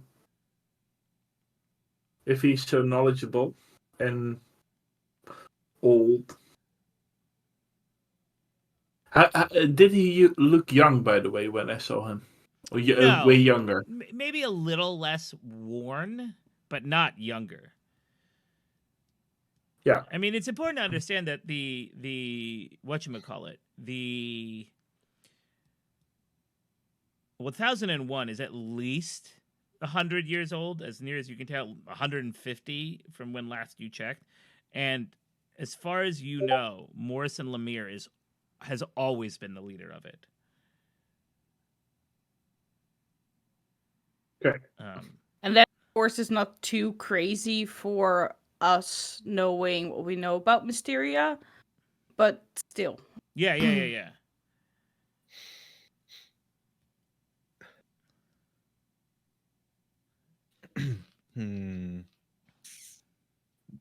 David, are you okay? Yeah, I'm fine, Dustin. I mean, other than a face full of sand. Yeah, except that your eye moves weirdly. Wait, what? Then he like takes out his phone, kind of like turns on the selfie camera, and is like, he's like looking at it like, he's Yeah, like, give me a spirit check, -2. I just made myself roll a horror check. God Yeah. damn it. Actually, Oops. in this setting, they're called reason checks, but yes. No, that sounds somehow worse. 5. Okay, you pass. With a -2? Oh no, okay, that would be 3. Okay. No, So no. your reason, what is your spirit? What is your spirit die? Spirit is a D6. Okay, so that means your reason was half. So that means your reason blah blah blah blah. Your reason stat was a 5. Now it's a 4. Every Should time I you be keeping fail, track of this somewhere? you should be keeping track of it, just like in your notes or something. Reason is half the die of your spirit. It's your sorry, it is your spirit. Half your spirit die +2. So that's a 5. Okay. That was a 5. Now it's 4. So it's like so it was 5 out of 5 and now it's 4 out of 5? Yep. Okay. There are ways to get it back, but you never want it to reach 0. I mean, you can want it to be 0, but there are ways. So, yeah, that's way gross. The character doesn't want it to Yes. reach 0. Maybe the player does. Ben Hatton does. No. So, yeah. Does that mean that technically David, and shooting myself in the foot here, that technically Renee and I should also do that because we've also been physically changed? No, because I don't think yours was as body horror-y. Fair enough. If you had chosen... Yeah, Also, I chose your... You know what? I chose Yeah, yours you for you. chose mine. I apologize. I should have given you player agency. Tuscan got That's covered fine. I'm Tuscan completely got okay covered with in it. milk. Victor got a bubble. David shot himself and got a camera eye. Yeah, David... I mean, that's fair. Also, if we're going to be honest, David is human, and the two of you are not. Yeah, he's Yeah, so human. Yeah, I think that's Yeah. a better reason because I went through hell. It's true. Yeah. But I had you roll a reason check too, and you Yeah. passed it. Oh, I passed it. Yeah. I don't think we ever called it a reason check, though. No, No, I just no, say a the spirit spirit roll. I just say make Yeah. a spirit roll. No, I had you here's the thing. Every Okay. time you make a spirit roll, it's usually a reason check. Ah, In my nice. mind. Okay. So Yeah. like I had you do a reason check when you fell into the other world when Yeah. you sat in the chair. So there are reasons. I mean, Just for my image, did David shoot himself in the eye that is now changed? oh, that would No, be he shot himself in the mouth. Oh, Okay. Yeah. Oh gosh. Yeah. No. He did the classic. But I mean, David shot himself in the mouth, but that's from when he did the thing with his right, camera. The like, camera Yeah. part of Okay. it. Fair. Love it. Anyway, Yeah, she says, you know. Says, what? What are you Oh, going to any pronouns is fine. So she is also fine. Yeah. No, Yes. I meant yeah. Well, the angel. Oh, you meant the angel. So the Sorry. angel has asked you all, what are you planning to do? I Yes. think we're still Um, figuring that yeah. out by talking to each other. Yes, and also the angel said that they didn't really want to answer. Mm-hmm. Yeah. So, is she still waiting like we are supposed to still give one? Or She says, no, she's standing there and she says, the or biggest. do we narrate it outside of playing? What she's looking at for you is, let me rephrase that. She says, when you all have decided, I can take you all anywhere. Oh, So that's more to what she wants is, where would you like to go? Mm. we could just say that we want to go to Lemire right now. That sounds like a bad idea. That's not the actual answer. Yeah. Let's see. We can also just go home. I mean, if David says home, he's gonna go back to New York. The Angels were gonna send him back to New York. I think, by the way, that for Victor, what he will do with what he has learned is that every time he has to make a decision, he will take into account consciously, because he usually doesn't take that into account really, his friends. Mm, That's what he Sweet. will try to do that's from awesome. what he has learned. That's so nice. Tuscan will never be able to forget where they come from, but also where they don't want to go back to, and now they know why. Mm-hmm. Maybe they will become a little less reckless because dying would be bad. Well, yeah.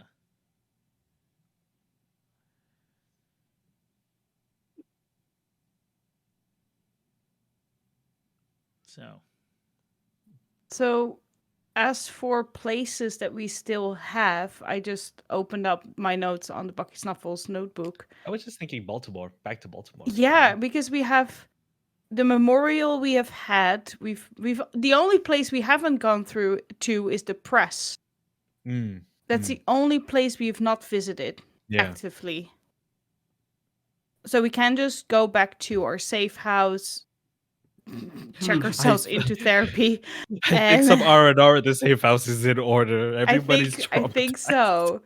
At least we don't have to worry about how we're going to get back and do that all over again. Because the rest is the marketplace where we've been, the train station where we have been, the Ruth Ann Dodge Memorial. Well, we're there, and Patterson Park. Mm-hmm. Those are the physical locations, yes. Mm-hmm. Oh, can we go to spiritual locations? I mean, I haven't said anything one way or the other. No, but I still think that some R&R in Take us our... to the end of the metaphysical story. No, I'm just kidding. No. Take This us to is the like lighthouse. you're at the start. You're at like a third of the way through a book, and then the character, you see the dialogue from the character saying, "Turn to the end of the book now." Yeah, basically. Like a choose your own adventure book. Yes. Yep. Yeah, the safe house in Baltimore sounds pretty good. I think we need a break, and Just David will some need several normalcy. drinks. Yeah. David will need several drinks. Yep. Yeah. But we will take you to the market instead of take you to the pub down the street because yeah. Yeah, David's not normal anymore. Nope, you're Nope. officially one of the weirdos. One of us. One of us. David is gonna have to buy a pair of sunglasses. He's gonna have to wear those Or an eye permanently now. patch. Can you not just wear a super cool eye patch? Yeah. A custom eye patch with then just a lens on like painted on the front.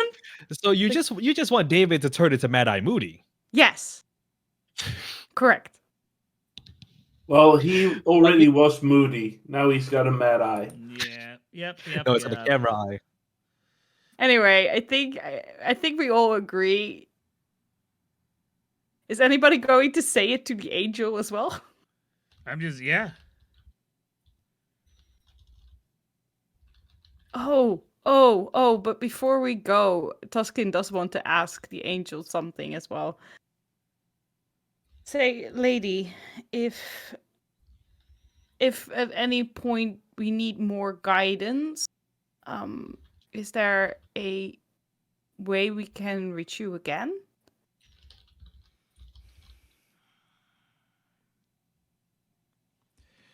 It will not. Also, do you want to go on a date? You will not say that. Wait. Subtle. You know, I was gonna But he will say, think if, it out loud. He will think it very loudly in his head. can I roll anything to see if like Tuskin's making bedroom eyes at the age? Yeah, he is very much He hard is. eyes. If he's, yeah, okay. If David sees this, like David's gonna like look over, sees Tuskin, just like hearts for eyes, you know, at the age of... Actually, the way you know this is that Tuskin doesn't word such a well-worded sentence. He just like, so if hypothetically somebody would want to see you again to learn some more, Mm-hmm. how would we do that, or how would I do that? And We David's do gonna that? reach over, and slap the back of Tuskin's head. Ow! When did you become so strong? No, it's not like No, it's a tickle, but it also was unexpected. She says, there are many ways to contact me, but obviously the easiest is to drink from the bowl that I present. And she reaches in again, just sort of boop, plucks it out of hair, and she gives you a small bowl, and hands it to you and says, however, this method is not as easy as the last one. My statue has been grounded for a long time. Only do this under extreme measures. I cannot guarantee that you will find this ship.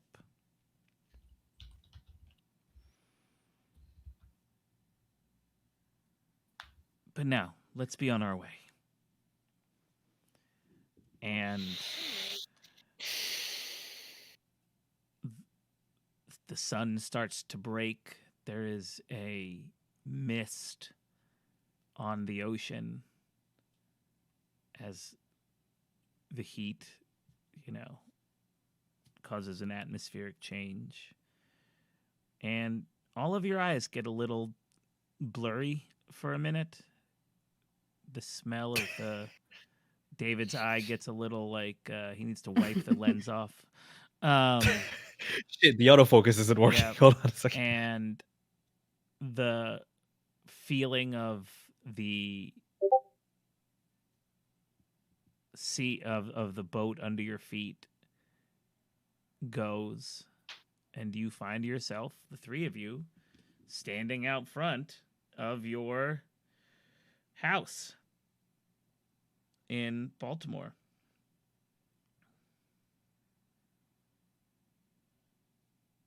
Yeah. And that's what we're going to call it for today. So let's take a minute, introduce ourselves, or let's give ourselves an outro, introduce ourselves. Where can we be found? The internet, etc., and we'll go from there. So, Crap. We'll start with you, DJ, because you went last time. Okay. Last well, my name is DJ. You can find me at DJ Atomica Plays on Twitch. Right here. You can also find me on the Apply Materials podcast. I am the DM of that show. You can find that by just Googling Apply Materials on Spotify, or rather Googling on Spotify, searching on Spotify for Apply Materials or Apple Podcasts, wherever you get your podcasts from, it should show up there. I'm also on Twitter, at Applied Mats, and at DG Tamika Plays on Twitter as well. All right. And then we have Yoreen. I've been Jorien Hatting. You can find me on Twitter by spelling out my name, JORIENHATTINK. I'm also part of the Applied Materials podcast as our favorite bitch, Sashi Kush, my very sassy vampire. Other than that, I am part of the Bold Crew RPG podcast, where we have a variety of games.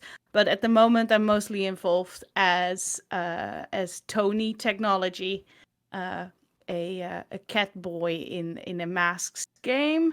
Other than that, you can also download the RPG that I wrote, or actually the RPG hack that I wrote, Clowning Around on itch.io. It's completely free. You should do it. And it's a hack from or It's a honey heist hack. A honey heist act. You should do it because it's awesome. Go ahead. Last but not least. God. Oh my God. Renee. Hi, I've been Renee. You can find me on Twitter at Quarian_NL. I'm also on the Applied Mats as a very small woman, a little under 5 foot, named Mara. She's great. Nice. Go ahead. Yeah. And thank you for watching. Thank you for watching. Yeah, and I'm Ben Hatton, and I'm on this. And this is where you can mostly find me. You can find me on some Discords. I'm around. You can find me on the Discord for this place. I'm also around. You should join it because it's lovely and people are nice. And there's a place for people to put their cats up. Not for adoption. It doesn't matter. All right. I'll see everyone later. Au revoir. Bye.